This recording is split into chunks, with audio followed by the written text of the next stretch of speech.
네, 오늘 오랜만에 또 자리에 하신 우리 성도님들도 계시고 또 우리 변집사님 또 함께 예배할 수 있어서 너무 감사하고요. 우리 교회 성도들이 집사님 위해서 많이 기도했어요. 집사님 영적으로 육적으로 더 강건해져서 모든 성도들에게 존경받는 우리 집사님 꼭 되시기를 바랍니다.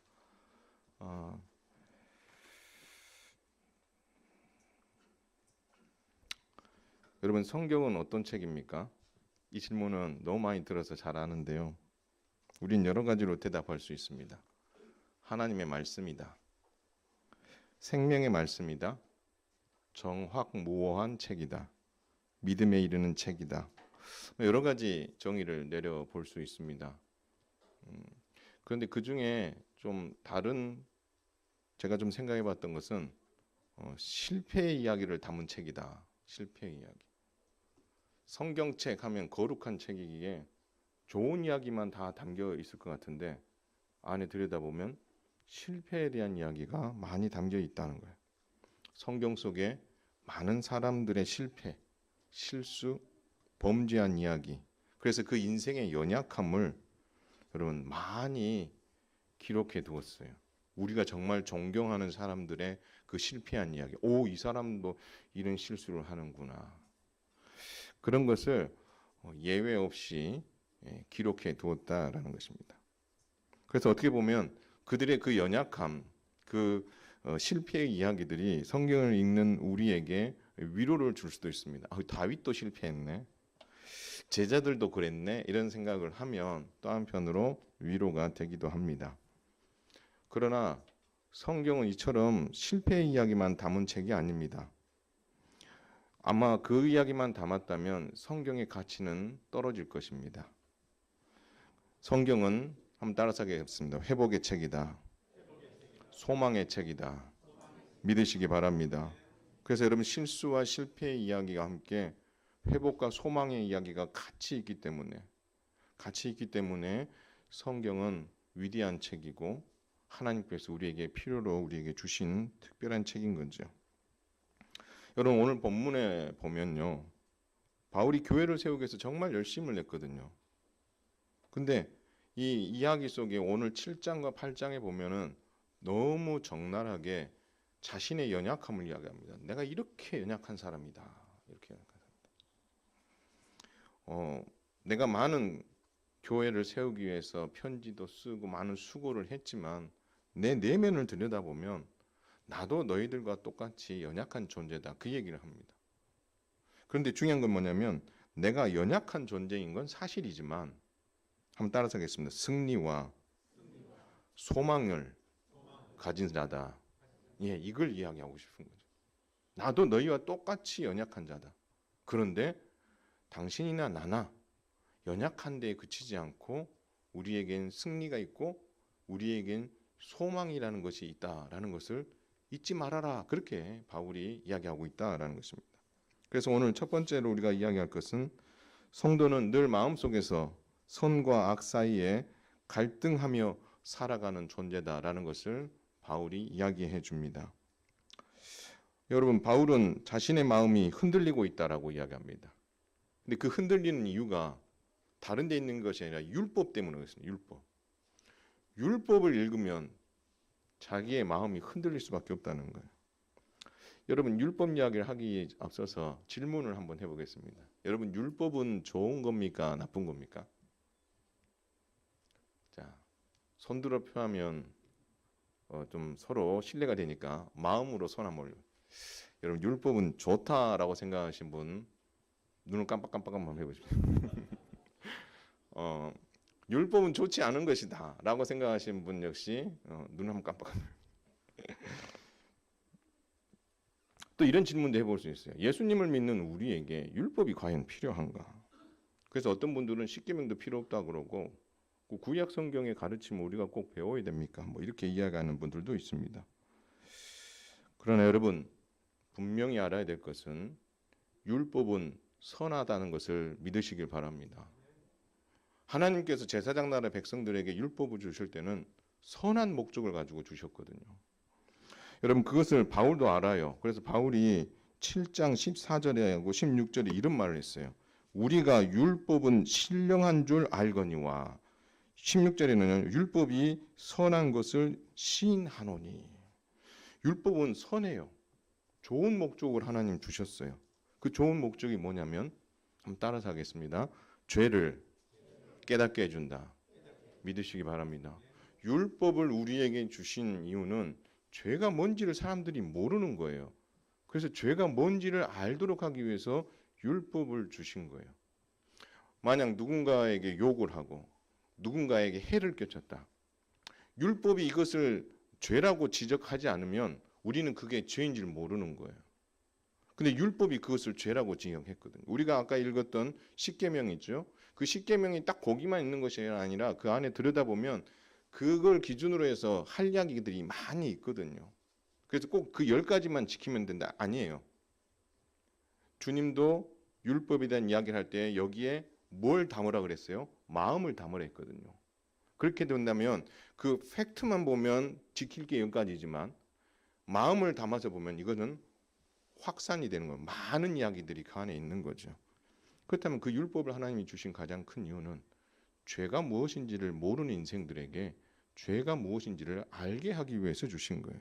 이것이 율법의 순기능이에요.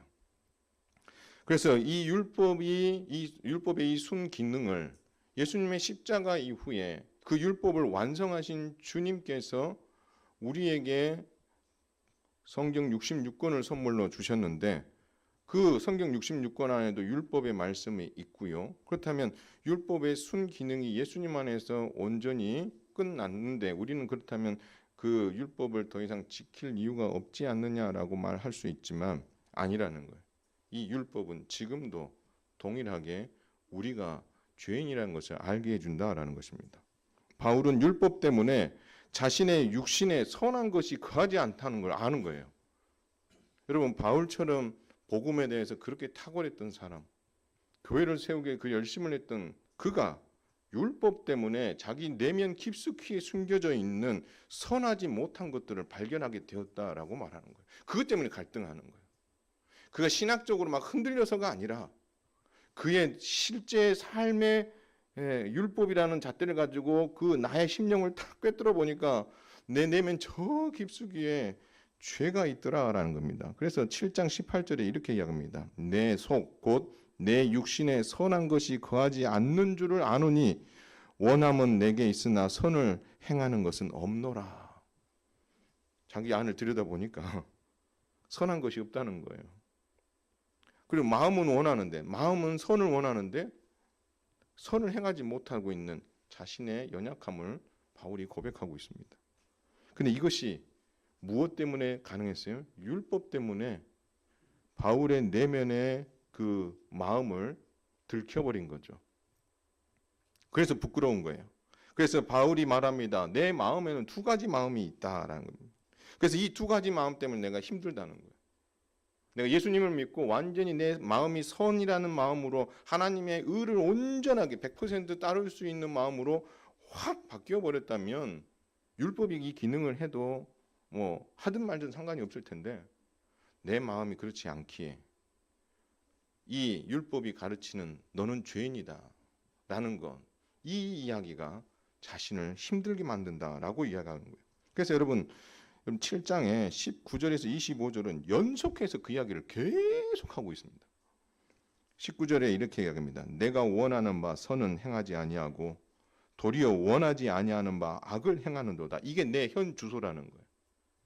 내가 예수님을 믿고 사도로서 지금까지 살아왔지만 그럼에도 불구하고 내가 이 시점에서 내 심령을 들여다보니 내가 원하는 바 선은 행하고 싶은데 행하지 못하고 있고 도리어 원하지 않는 악을 행하고 있는 게 내 지금 내면의 현 주소입니다. 그걸 고백하고 있는 거죠. 여러분 이 고백이 쉬울 것 같아요. 제가 여러분에게 제 삶에 있어서 정말 깊숙이 있는 것들을 끄집어내 가지고 여러분들한테 내가 이런 사람입니다라고 이야기하고 여기 앉아있는 성도들 한 사람 한 사람이 존경받는 누군가가 내가 이런 사람입니다라는 것을 끄집어내서 이야기한다? 여러분 이것은 정말 쉬운 일이 아니죠. 근데 바울은 말합니다. 나는 선을 행하고 싶은데 악을 행하고 있고 나는 악을 행하고 싶지 않은데 내가 지금 그 악을 행하고 있는 내 이 현실이 너무 끔찍하다는 거죠. 근데 그 원인이 뭐냐 했을 때 내 속에 있는 이 죄 때문이라. 그리고 이 죄 때문이라는 것을 알게 된 건 바로 이 율법 때문이라는 거죠. 그래서 만일 내가 원하지 아니하는 그것을 하면 이를 행하는 자는 내가 아니요 내 속에 있는 죄다. 이거는 죄에게 내 탓을 하지 않고 그에게 넘겨버리는 것이 아니라 내가 이런 삶을 사는 것은 내 내면 속에 있는 죄가 아직도 꿈틀거리고 살아있기 때문에 내가 이런 삶을 살아가고 갈등하고 있다라는 거죠. 선을 행하고 싶으면서도 악을 행하고 악을 행하지 말아야 되는 걸 알면서도 그것을 행하고 있는 이 자신의 이 연약함을. 그래서 여러분 바울은 이런 고백을 합니다. 여러분 이건 한번 같이 한번 읽어보겠습니다. 7장 21절부터 23절 한 목소리 읽습니다. 시작. 그러므로 내가 한 법을 깨달았노니 곧 선을 행하기 원하는 나에게 악이 함께 있는 것이로다. 내 속사람으로는 하나님의 법을 즐거워하되 내 지체 속에서 한 다른 법이 내 마음의 법과 싸워 내 지체 속에 있는 죄의 법으로 나를 사로잡는 것을 보는도다. 여러분 바울이 지금 보는 거예요. 자기 내면을. 자기 내면 안에 두 가지가 싸우고 있어요. 하나님의 법과 또 다른 법인 죄의 법이 싸우고 있다는 거예요. 그래서 이 싸우는 모습을 자기 내면을 들여다보면서 지금 안타까운 게 뭐냐면 이 죄의 법이 지금 자기를 사로잡아서 넘어뜨리려고 하고 있는 이 모습이 너무너무 싫은 거죠. 너무너무 싫은 거. 저렇게 되고 싶지 않은데 사단의 죄의 법이 나를 계속해서 드디어 얼고 매려고 하는 그 모습을 보니 여러분 바울이 얼마나 고통스럽겠습니까?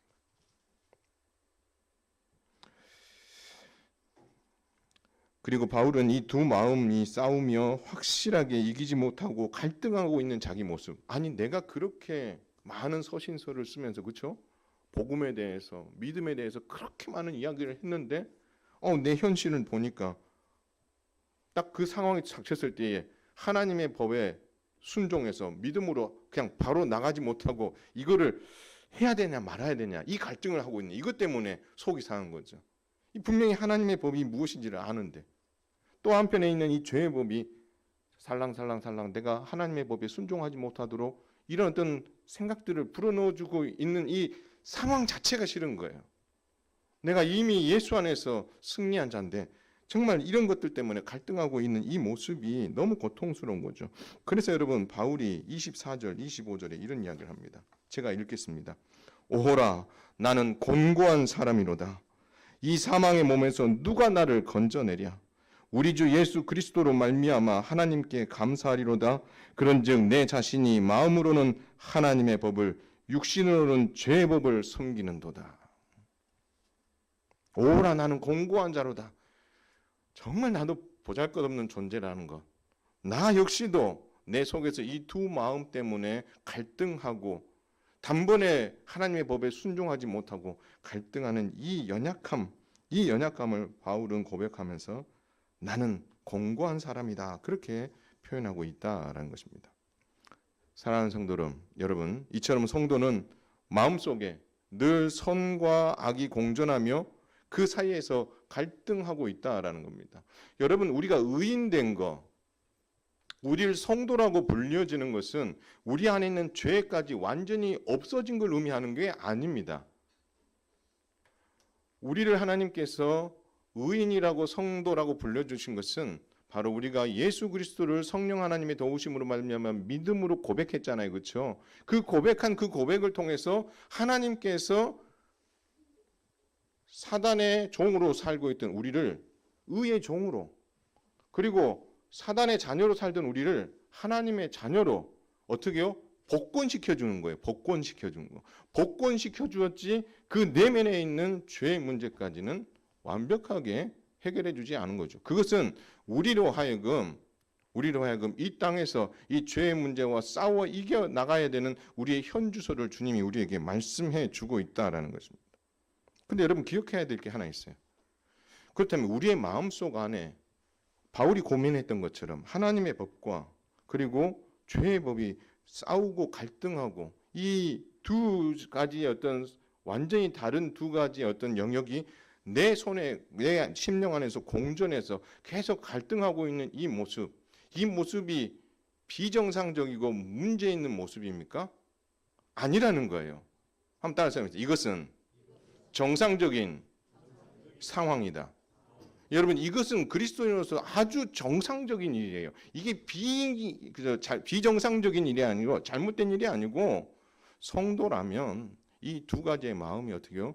늘 마음 안에서 공존하고 갈등을 일으키며, 그래서 이 갈등을 극복하고 선을 따라가는 삶을 살아가려고 몸부림치고 하는 그러한 모습들이 우리 성도의 삶이다라는 것입니다. 그래서 여러분, 그리스도인들이 날마다 직면하는 이 내적 싸움을 이기기 위해서 우리가 해야 될 일이 하나 있어요. 그게 뭐냐면 바로 마음을 지키는 일인 줄 믿으시길 바랍니다. 마음을 지키는 일을 해야 돼요. 이 마음을 지키는 일이라는 말은 뭐냐면, 내 안에 두 가지 갈등이 있을 때에 죄의 법을 따라서 얻게 될 유익이 커 보이지만 하나님의 법을 따름으로 말미암아 순종의 자리에서 아버지의 뜻을 이루는 것이 먼저인가, 이 두 가지 앞에서 후자를 선택할 수 있는 것, 이것이 마음을 지키는 거거든요. 그래서 여러분, 잠언 4장 23절에 이런 말합니다. 모든 지킬 만한 것 중에 더욱 내 마음을 지키라. 생명의 근원이 이에서 남이니라 라고 말씀합니다. 솔로몬이 우리에게 교훈하죠. 뭘 지키라고요? 마음을 지키라고요. 내가 이걸 지켜야 되겠다. 마음을 지켜야지 하면 되는 게 아니고, 그래서 여러분, 실제 범죄하려는 인생들에게 하나님께서 직접 찾아오셔서 권면하신 게 성경에 정말 많습니다. 여러분, 아담과 하와가 범죄하고 에덴 동산에서 쫓겨났습니다. 그리고 하나님께서 두 자녀를 선물로 주셨어요. 가인과 아벨을 주셨어요. 근데 이 가인과 아벨이 하나님 앞에서 자신들이 준비한 제물을 가지고 제사를 드렸는데, 하나님께서 가인과 그의 제물은 받지 않으시고 아벨과 그의 제물은 받으셨어요. 여러분, 이 일 앞에서 가인이 해야 될 일은 왜 내 제물을 받지 않으셨는가를 돌아보고 하나님께 묻고 온전한 제사로 다시 하나님 앞에 나아가야 되는 일들을 해야 되는데, 나와 이 제물을 받지 않은 그것 때문에 이 가인의 마음에서 분노가 일어나는 거예요. 분노. 여러분, 그래서 여러분, 그 분노가 자칫 더 나아가면 큰일 날 것을 하나님이 아시고 가인에게 찾아와서 경고합니다. 이런 말씀을 하세요. 뇌가 분하여 하면 어찌 됨이며 안색이 변하면 어찌 됨이냐. 막 얼굴이 울그락불그락 감정을 숨기지 못하고 분노하여서 내가 저 아벨을 가만히 두지 않겠다, 이 마음이 막 올라오는 거죠. 막. 여러분, 이 모습을 보면서 우리 모습도 한번 살펴보세요. 우리 성도들이 믿음 생활하면서요, 이런 분노가 막 일어나는 거예요. 내 저 성도들 가만히 두지 않겠다. 나를 이렇게 힘들게 한 저 사람 내가 가만히 두지 않겠다. 내 이 상황이 이렇게 된 것은 누구 때문인지 내가 가만히 두지 않겠다. 이런 어떤 분노의 마음들이 막 우리 안에 일어날 수 있거든요.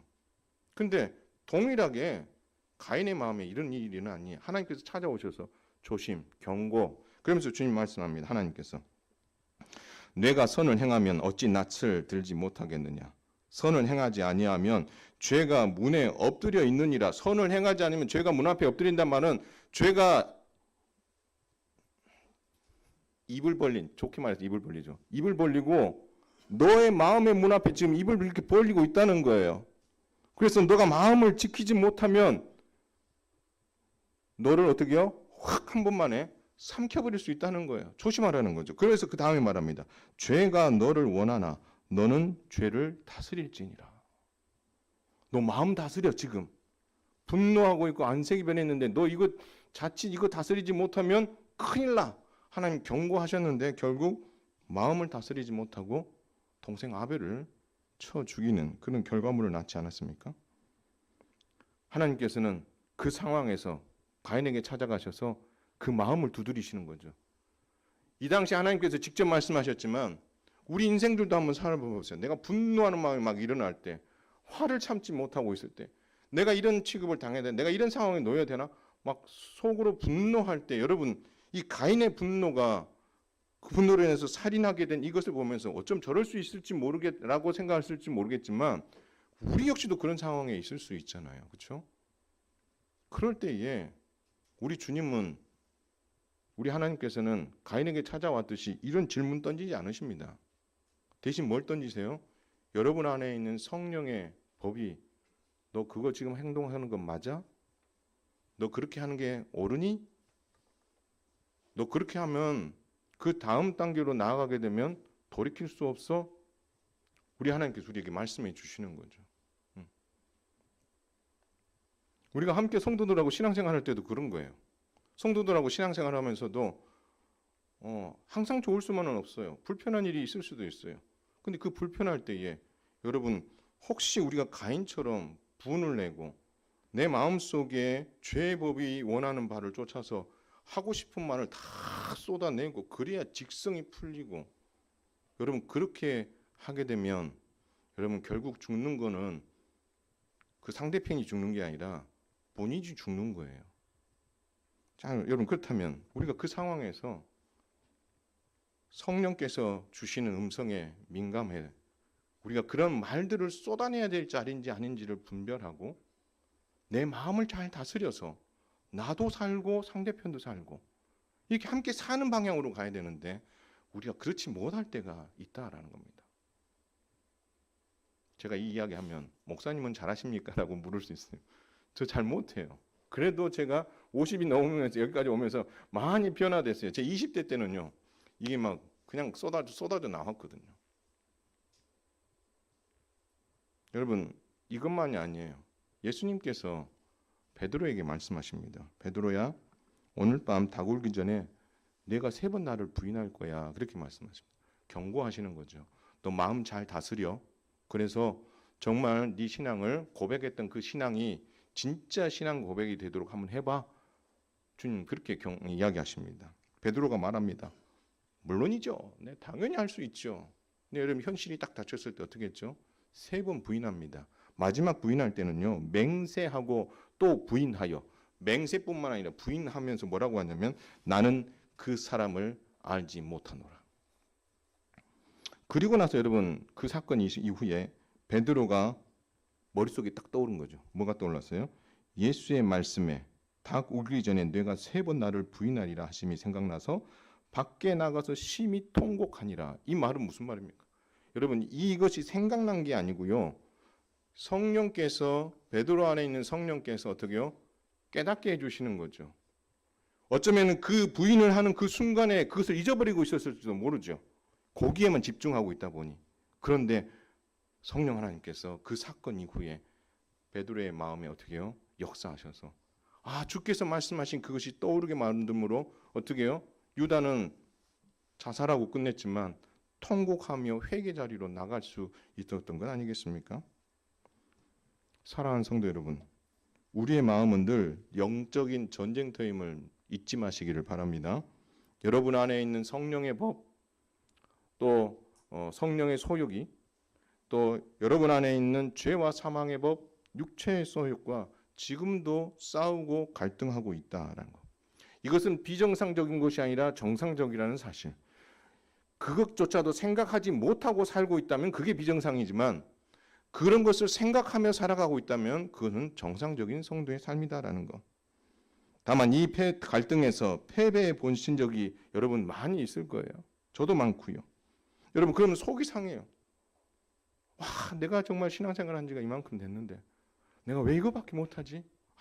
이때 이렇게 써야 되는데 왜 내 마음의 법에서는 이렇게 할까 저렇게 갈등을 하는데 내가 참지 못하고 하나님이 바라시지 못한 이 일들을 내가 하고 말았는가 이런 생각을 하면서 스스로 자책할 때가 있지 않습니까? 그렇게 써야 되는데 자꾸 그 문제에 우리가 사로잡혀서 매어서 막 이러면서 막 속상할 때가 여러분 있지 않습니까? 근데 여러분 기억하십시오. 그 속상해하고 자극을 받고 있는 것 자체가 정상적이라는 것. 다음에 또 그런 상황이 왔을 때에 성령의 소욕을 쫓아 그것을 극복하면 되는 거예요. 거기에 계속 싸매여져 가지고 난 이거밖에 안 되는 거라고 계속해서 어떻게요? 스스로를 정죄하는 것은 누구의 말에 지금 정죄당하고 있는 거예요? 사단의 소리에 우리가 계속 결코 정죄함이 없다고 했는데 거기에 매여 있는 거하고 똑같거든요. 이 정상적인 삶을 비정상적인 삶이라고 오해하지 않기를 바라시고 이 정상적인 삶 속에서 내가 성령의 소욕을 쫓아 살아가는 그런 선한 결단력을 내릴 수 있는 깨어있는 성도가 다 되시기를 주님의 이름으로 축원을 드립니다. 두 번째는요, 성도는 성령의 법을 따라 순종할 때 현재의 고난을 극복하고 장차 얻게 될 영광을 쫓아 살게 된다라는 것입니다. 여러분, 사실 율법은 이렇게 자주 우리를 갈등하고 넘어지는 우리를 향해서 정죄할 수 있습니다. 너 그거밖에 안 돼? 너는 역시 죄인이었구나. 죄의 그 근본이 아직 해결되지 않은 그걸 고스란히 네가 잘 드러내고 있네. 이런 말로 우리를 정죄할 수 있습니다. 그래서 그런 일들로 인하여서, 그런 패배한 일들로 인해서 우리는 스스로를 좌절하고 낙심할 때가 있다라는 것입니다. 그러나 예수 그리스도 안에 있는 성도를 율법도 그 누구도 정죄할 수 없는 줄 믿으시길 바랍니다. 여러분, 8장 1절 2절을 한번 큰 소리로 한번 읽겠습니다. 바울이 오호라 나는 공고한 자로라 하면서 나는 이렇게 연약한 자입니다. 그래서 고통하고 있을 때 이게 답이 1절 2절이거든요. 한번 큰 소리로 한번 읽겠습니다. 시작. 그러므로 이제 그리스도 예수 안에 있는 자에게는 결코 정죄함이 없나니 이는 그리스도 예수 안에 있는 생명의 성령의 법이 죄와 사망의 법에서 너를 해방하였음이니라. 할렐루야. 여러분, 예수님의 십자가가 이미 죄와 사망의 법에서 여러분을 해방해 주신 줄 믿으시길 바랍니다. 그렇기 때문에 여러분은 어떻게 해요? 성령의 법을 쫓아 살아갈 수 있는 힘이 생겼다라는 것입니다. 여러분의 의지가 아니라 예수님의 십자가가 그것을 가능케 해 주었다라고 말하는 거예요. 연약한 우리는 우리의 힘으로는 불가능한데 하나님께서 아들 예수 그리스도를 이 땅에 죄 없는 육신으로 보내주셔서 십자가에서 율법의 요구를 다 완성하셨어요. 여기 잘 기억하셔야 돼요. 십자가에서 율법의 요구를 다 이루었다. 이 말은 뭐냐면 여러분, 율법의 근거는 이겁니다. 죄의 삭은 뭐예요? 사망이에요. 왜 예수님께서 십자가에서 대신 십자가에서 죽으셨습니까? 우리가 그 지은 죄에 대해서 율법이 말한 근거를 적용하게 되면 우리가 죽어야 돼요. 그렇죠? 우리가 죽어야 돼요. 근데 예수님께서 십자가에서 대신 우리의 죄를 짊어지셨어요. 그래서 그분의 그 십자가가 결국 율법이 말하는 죄의 삭은 사망이라는 이 율법의 근거를 어떻게 해요? 완벽하게 이루심으로 말미암아 그 사실을 믿는 우리에게 죄 용서함의 은혜와 하나님의 자녀가 되는 권세를 주신 줄 믿으시길 바랍니다. 그래서 여러분, 이 율법의 그 근원이 되는 이 죄의 삭은 사망이다. 이것을 예수님께서 십자가에서 완성하셨기 때문에 죄로 인하여서 사단은, 죄로 인하여서 사망의 그 법은 우리를 향하여서 어떤 정죄를 하더라도 우리가 그 정죄 앞에 흔들리지 말아야 되는 것은 이 모든 죄의 문제를, 그리고 사망의 문제를, 율법에 근거한 이 모든 것을 십자가에서 우리 주님이 완성하셨기 때문에 그들이 우리를 향하여서 율법의 근거를 가지고 정죄할 수 있는 하등의 이유가 없다라는 것을 여러분 기억하셔야 된다라는 것입니다. 따라서 우리는 더 이상 내면에서 갈등하는 마음에 휘둘려서는 안 됩니다. 오직 성령의 법, 성령의 소욕을 따르는 선택만을 할 수 있는 믿음의 사람이 꼭 되시기를 주님의 이름으로 축원을 드립니다. 여러분, 육신을 따르는 자가 아닙니다. 우리는 성령을 따르는 자예요. 여러분, 그래서 오늘 본문에 보니까 육신을 따르는 자가 늘 생각하는 게 뭐냐? 육신의 일을 생각한다고 이야기합니다. 그리고 육신의 일을 자꾸 생각하는 것은 하나님과 원수된 행동이라고 이야기합니다. 그리고 그 끝은 사망이고 그 끝은 실패라고 이야기합니다. 우리가 믿음 생활 함께 하면서도 보면요, 육신의 생각을 쫓는 사람들이 많아요. 여러분, 이 육신의 생각이라는 것은 막 악한 음란한 죄를 이런 게 아니고요. 육신의 생각이란 것들 중에 하나가 뭐냐면 세상의 사고 방식을 교회 안에 가지고 들어오는 거예요. 민주주의라는 그런 사고 방식, 이런 걸 가지고 들어오는 거죠. 민주주의가 좋습니까? 공산주의가 좋습니까? 했을 때는 여러분 보통 민주주의를 택하죠. 그러나 민주주의가 성경의 가르침은 아니라는 거예요. 근데 민주주의가 좀 나으니까 자꾸 교회 안에 그걸 가지고 들어오는데 그건 아닌 거죠. 이걸 자칫하면 육신의 생각을 따르는 삶을 살게 만드는 좋지 않은 사고 방식인 거죠. 육신을 따르는 자는 결국 육신의 일을 생각하게 되고 하나님과 원수가 되며 사망과 실패에 이르게 된다라는 거예요. 반대로 성령을 따르는 자는 오늘 성경이 뭐라고 하냐면 성령의 일을 따르게 된다. 성령의 일을 생각하게 되고 하나님과 친구가 되고 그 끝은 생명과 평안이고 승리고 모든 성도들에게 유익을 준다라고 말씀하고 있다라는 것입니다. 그렇다면 이 믿음으로 우리는 마음의 영적 갈등을 어떻게 승리로 이끌 수 있느냐? 내가 먼저 이렇게 하면 되겠지 하고 막 내 스스로 뭔가를 하게 되면 이것을 승리로 결말을 지을 수 있느냐라는 거죠. 그러나 사실 우리는 이 갈등 앞에서 해야 될 일이 두 가지가 있습니다. 하나는 한번 따라서 하겠습니다. 아빠 아버지 대신 하나님께 기도하라. 믿으시기 바랍니다. 여러분, 하나님의 영으로 인도함을 받는 사람은 하나님의 아들이라고 말합니다. 너희는 다시 무서워하는 종의 영을 받지 아니하고 양자의 영을 받았으므로 우리가 하나님을 아빠, 아버지라고 부르게 됐다라고 이야기합니다. 여러분, 우리가 그 고난 그 갈등 앞에서 할 수 있는 것은 하나님 앞에 기도하는 거예요. 아빠, 아버지 대신 그분 앞에 하나님, 내가 이 상황에서 무엇을 선택하는 것이 성령의 소욕을 쫓으며 살아갈 수 있는 그런 선택입니까? 제가 볼 때는 이 선택이 맞는 것 같은데 하나님 보시기에는 어떤 선택이 옳으신지요? 하나님 앞에 뭐 하는 거예요? 기도하는 게 중요하다라는 것입니다. 그리고 여러분 그 하나님의 뜻을 쫓아서 아멘으로 따라가게 되면 평탄대로가 쫙 있는 것이 아니라 고난도 함께 온다라고 이야기합니다. 성령님께서 우리를 하나님의 자녀로 인쳐주셨는데 자녀요 상속자인 우리는 그리스도와 함께 영광을 받기 위해 고난도 받아야 한다. 이 말은 뭐냐면 성령의 소욕을 쫓아 살아가게 되면 내가 지금 하고자 하는 그 모든 일들이 평탄대로처럼 쫙 열려가지고 그냥 열심히 120km로 달리기만 하면 모든 것이 끝나는 그런 상황이 아니라는 거예요. 성령의 소욕을 쫓아 살아가게 되는 것을 결단하게 될 때에 우리는 영광과 함께 고난도 함께 받게 되는 것이 우리 그리스도인의 삶이다라고 한 번 더 지적해 주는 거죠.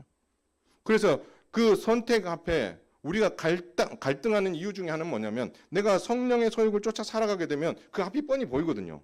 고난이 따라올 것 같고 뭔가 좀 편하지 못한 길을 갈 것 같다는 것 때문에 고민하는 거예요. 그런데 육신의 생각을 따라가게 되면 이 길이 아니면 일사천리로 잘 될 것 같은 그런 상황이 놓이니 갈등할 수밖에 없는 거죠. 저와 여러분이 성령의 소욕을 쫓는다 이 말은 고난도 함께 올 것을 알고 하나님의 뜻에 순종하기로 결정하는 것. 여러분 그것을 우리의 힘으로 할 수 없는 거예요. 그래서 아빠 아버지 대신 그 하나님 앞에 기도하면서 그것을 선택하고 가야 된다라고 말씀하고 있고 또 하나 다른 방법으로 이런 말씀을 합니다. 우리의 연약함을 도우시는 성령님을 의지하라라고 말씀하고 있습니다. 여러분 26절에 보면 이와 같이 성령도 우리 연약함을 도우시나니 우리는 마땅히 기도할 바를 알지 못하나 오직 성령이 말할 수 없는 탄식으로 우리를 위해 친히 간구하시느니라. 믿으시기 바랍니다. 여러분이 갈등하고 있고 내가 이 육신의 생각을 선택해서 편안한 길로 갈 것이냐 성령의 길을 또 선택해서 고난과 함께 영광의 길로 갈 것이냐 여러분 갈등할 수밖에 없죠. 그러나 성령께서 말할 수 없는 탄식으로 여러분을 위해서 간구한다 이런 말은 성령께서 그 순간에도 우리가 육신의 일이 아니라 성령의 일을 쫓기를 바라는 마음으로 하나님 앞에 간절히 간구하고 있다라는 사실을 우리는 간과해서는 안 된다는 거고 그럴 때에 마음을 지키시는 이가 성령의 생각을 아시나니 이는 성령이 하나님의 뜻대로 성도를 위하여 간구하신다. 그러면 그 성령의 음성을 쫓아서 우리가 하나님의 뜻에 순종하게 되면 하나님께서 모든 것이 합력하여 선을 이루게 하시는 하나님의 능력을 경험할 수 있게 되는 줄 믿으시길 바랍니다. 우린 염려하는 거예요. 우리는 먼저 생각해보고 저 끝이 이렇게 될 것이다라고 생각을 이미 해놓고 있는 거예요. 내가 이 길을 걷게 되면 끝이 저렇게 될 것이니까 가면 안 된다 이렇게 판단을 하고 있어요. 더 일이 어려워질 수도 있다는 거예요. 성령의 길을 쫓아가게 되면 그 일이 훤히 보이는 거예요. 어려움이 생기고 이 문제를 또 믿음 안에서 하려고 하면은 해결해야 될 문제들이면 너무 산더미 같은 많은 거예요.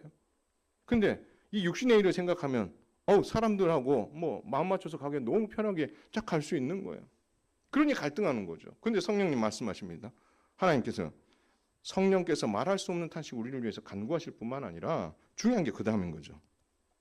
우리가 생각했을 때에 성령의 길을 쫓아서 가게 되면 그 끝이 고난도 있고 어려움이 있을 거라고 하지만 순종으로 성령의 길을 따라가고 성령의 일을 생각하고 성령께서 주시는 그 마음을 쫓아 법을 쫓아서 그 고난의 길에 순종하고 따라가게 됐을 때에 그 모든 끝이 합력하여 선을 이루게 하시는 분이 하나님이시기 때문에 너희가 육신의 일을 선택하지 말고 성령의 일을 선택하는 것이 맞다라고 바울이 말하고 있다라는 사실입니다.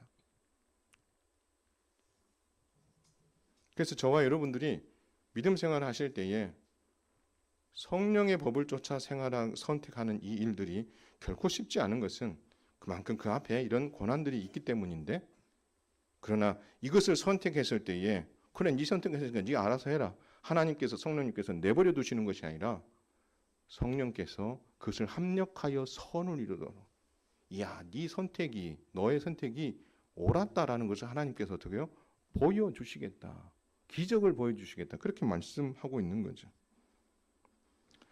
따라서 우리도 누구도 우리를 대적하지 못합니다. 왜요? 하나님께서 우리를 도우시기 때문에. 여러분 그래서 로마서 8장 31절에 보면 이런 말을 합니다. 그런즉 이 일에 대하여 우리가 무슨 말을 하리요? 만일 하나님이 우리를 위하시면 누가 우리를 대적하리요? 대적할 자가 없는 거죠. 우리가 그 성령의 법을 쫓아가면 하나님께서 함께 해주시기 때문에 그 누구도 대적하고 공격할 수 없다라고 말합니다. 자기 아들을 아끼지 아니하시고 우리 모든 사람을 위하여 내어주시니가 어찌 그 아들과 함께 모든 것을 우리에게 주시지 않겠는가? 가장 좋은 것으로 주시는 분이 하나님이시다. 누가 우리를 그리스도의 사랑에서 끊으리요? 환난이나 곤고나 박해나 기근이나 적신이나 위험이나 칼이라? 그럴 수 없다라는 겁니다. 우리는 그런 것들이 막을 수 있다고 생각하니까 육신의 일을 선택하는 거예요. 그러나 주님은 말씀합니다. 바울을 통해서 환난이나 곤고나 박해나 기근이나 적신이나 위험이나 칼이 그리스도의 사랑에서 끊을 수 없다. 이 말은 우리가 성령의 소욕을 쫓아서 믿음의 길을 가게 되면 하나님께서 그 길을 통해서 하나님의 영광이 나타나도록 이끄신다라고 말씀하고 있다라는 것입니다. 그래서 여러분 성령의 소욕을 쫓아서 하나님의 말씀에 순종하는 것, 여러분 쉬운 선택은 아니지만 그 선택을 했을 때에 우리 하나님께서 우리에게 이런 마음을 주십니다. 함께 큰 소리로 한번 읽겠습니다. 8장 37절에서 39절. 여러분 이 본문을 읽으면서 좀 확신을 가졌으면 좋겠어요. 한 목소리 읽습니다. 시작. 그러나 이 모든 일에 우리를 사랑하신 이로 말미암아 우리가 넉넉히 이기는 일. 할렐루야. 그냥 이기는 게 아니라 어떻게 이긴다고요? 넉넉히 이기신다라고 말씀해 주고 있는 거예요. 대적할 자가 없으니까. 하나님께서 함께해 주시니까. 38절 있습니다. 시작. 내가 확신하노니 사망이나 생명이나 천사들이나 권세자들이나 현재일이나 장래일이나 능력이나 높음이나 깊음이나 다른 어떤 피조물이라도 우리 주 그리스도 예수 안에 있는 하나님의 사랑에서 끊을 수 없느니라. 할렐루야.